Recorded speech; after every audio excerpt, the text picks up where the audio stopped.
not emitting that much 808 nanometers. I don't think it is totally unfiltered in the infrared. It is just poorly filtered. The 50 mW is emitting more infrared, but useless for the next test, where I will freeze the laser.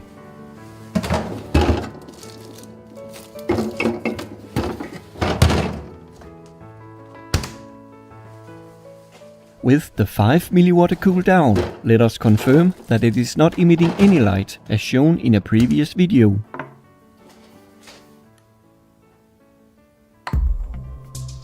Well, it is not emitting green, as it is supposed to do.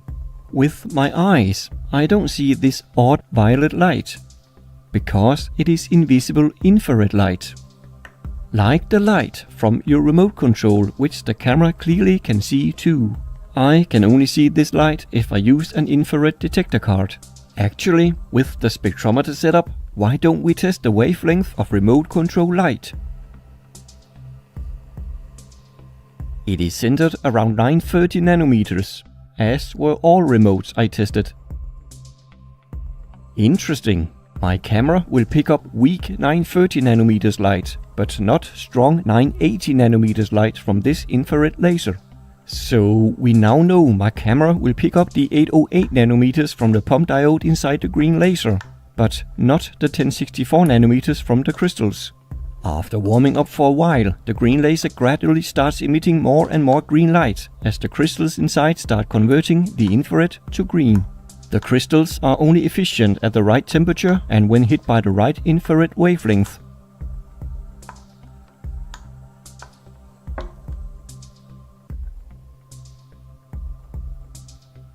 Let's cool the laser again and get some numbers on how it performs cold.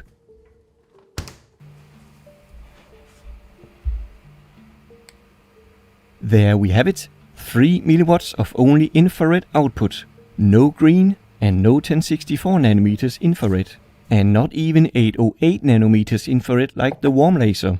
When cold, it is emitting a shorter 800 nanometers infrared. I explain why the wavelength of diode lasers is temperature dependent in another video. 3 mW. Not really a lot, is it? I believe I have something more alarming. This garden decoration laser also features a green DPSS laser. In Denmark, these are typically used around Christmas to decorate houses on the outside with red and green laser dots, meaning the laser could be standing outside on a freezing cold night. The manufacturers seem to be somewhat aware of the issue. Inside the heatsink, otherwise meant for keeping the green laser cool in hot weather, they put a resistive heating element. With this, the green laser can be warmed up to perform well even at a frost-clear night. But did they remember to add an inexpensive infrared filter to keep the green laser from emitting infrared laser light as it heats up? Here's a quick test on the spectrometer. The red laser is taped over and the warm green laser shows very little infrared leakage. This looks like the spectrum from a well-filtered DPSS laser. Good. What happens when it is cold?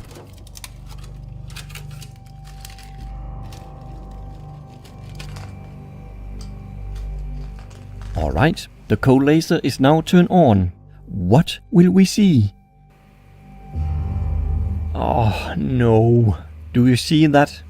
Let me remove the grid lines to make it more visible. And turn off the studio light.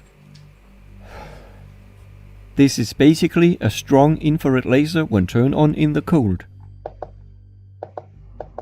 800 nanometers like the cold pen, just much stronger.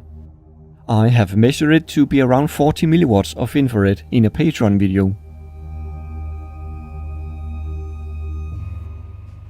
After a few minutes, the heating element and the room temperature has heated the laser enough for it to start lasering in the green. However, the 808 nanometers leakage is still there. Why was it not showing in the test of the warm laser? Then the obvious hit me. Diffraction. There's a double-axis diffraction grating in front of the laser to split the single beam into hundreds. The longer the wavelength, the more the beam is spread. But There are several orders, and since the 1064 and 532 nanometers are harmonic,